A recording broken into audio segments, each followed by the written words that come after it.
The Biden administration issuing a warning to Iran overnight. The U.S. military launched airstrikes in Syria following a series of attacks. Lucas Tomlinson has the latest. The U.S. military striking back at Iran after recent rocket attacks on American forces.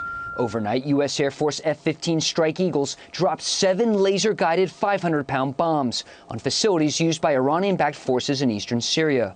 But not all the initial targets were destroyed. The U.S. military held fire at one location due to the risk of civilian casualties. Pentagon officials say the bombings a proportional military response. To send a very clear signal that the United States is going to protect its people. These targets were chosen carefully, very deliberately. The location that was hit is used by Iranian-backed Shia militias to move and store weapons. Officials say these militant groups have been responsible for rocket attacks targeting U.S. and coalition personnel.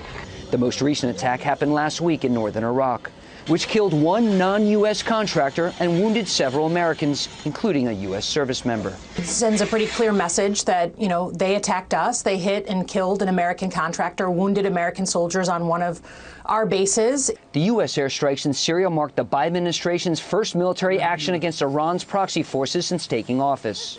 But some Democrats have criticized the move, saying there's no need to escalate tensions in the Middle East. The president is sending an unambiguous message that he's going to act to protect Americans, and when threats are posed, he has the right to take an action at the time and in the manner of his choosing. The Pentagon says President Biden approved the strikes in Syria Thursday morning. At the Pentagon, Lucas Tomlinson, Fox News.